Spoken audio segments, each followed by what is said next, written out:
Assalamualaikum mbokki Jobaas ñu ngi ziar ñëpp di nuyu ñëpp di balu ak ñëpp tay dañu ñëw juste pour partager une information ak mbokki Jobaas parce que on travaille avec le leader Pape Mamour Diaw dans le cadre du développement de Jobaas bo xolé depuis lors tamit ñu ngi def ay visites de proximité ci village yi di waxtaan ak askan bi di leen jige di leen taxaw seeni bëgg-bëgg ñëpp xam nañ ni Jobaas nga xam ni commune la depuis réforme 1972 dafa tardé ci yu bëree bëri lu toll ci wàllu éducation wàllu santé ak ñàkki yoon ak lu bari loo xam ne buñ ko naree wax fi la ñuy fanaan ci ati mujj yi ñu gis benn ndaw benn leader nekk xale ba pare nekk dans le privé Jobaas mësu ko jox ndomba tànk mu ñëw am yéene di œuvrer dans le social ak lépp li nga xam ne day participer sur le développement socio-économique de Jobaas jamono yële toll ñu demoon saafonte ak suñuy mbokk ak suñuy dëkkandoo muy la population de Taten Serer bokk na ci li ñu waxoon comme doléance mooy ñu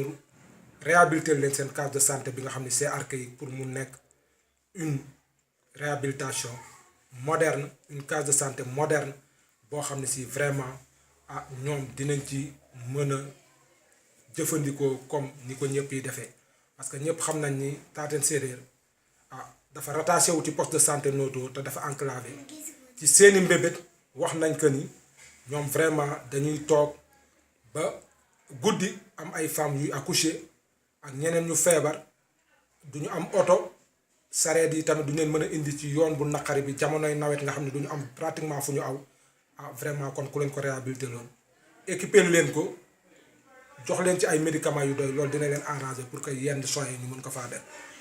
Pape Mamour dégg seen cri de cœur yàggul dara ci lu ndaw liñ ko demandé woon mu def lu kawe seen jot mooy mu lancer la réhabilitation de la case de santé de Taten Serer samedi passé yabal fa ay ouvriers ñu commencé na confectionner les agglos ñu koy gën a xam ci brique li ñuy tuddee brique mooy les agglos mu commencé di ko confectionner donc ci confection agglos yooyu la nekkoon ba pare ko ba nar a attaquer les travaux à notre grande surprise monsieur le sous-préfet woo suñu leader ni ko vraiment dafa jot ci maire que ni maire dafa am yéene ci même site bi def ko poste de santé donc ñun nañ arrêté travaux yi ñu dem ci bureau sous-préfet waxtaanteen moom waxtaan bu yaatu ñu koy nuyu di ko saluer le passage moom it mu def ci lim ci war a def ñu indi ci leeral ak yoon ni muy doxee ak lépp li muy doxee ñu waxtaan ci waxtaan bu xóot et vraiment ñu dégg li mu wax moom it dégg na liñ ko wax tey ñu leen di xamal ni vraiment man dama yaakaaroon ni bu la askan bi dénkee nga toog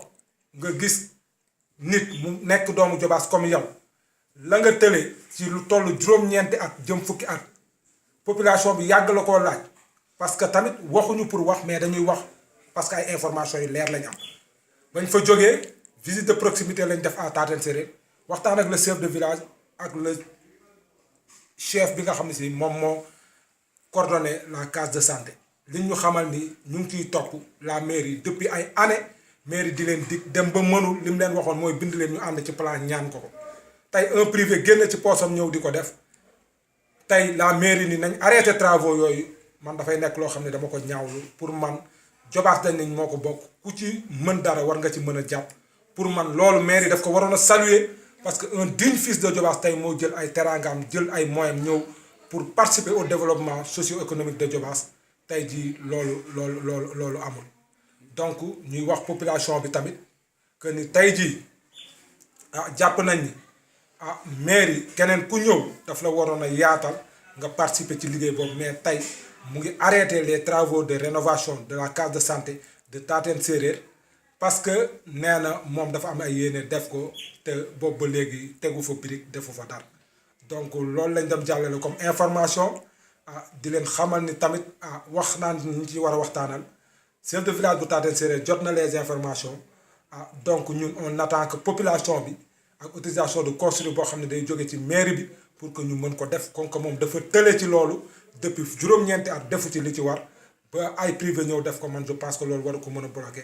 kon tey bu fekkee nit kooku moom la Jobaas dénk juróom-ñeenti at deful li mu war a def ba pare di bloqué xéwal yi war a ñëw Jobaas ak yeneen yoo xam ne am nañ information mu ngi koy bloqué dans la commune wax ko dafa jotagul bu jotee dinañ ko wax donc vraiment loolu population bi war nañ ci jóg war nañ ko ñaawlu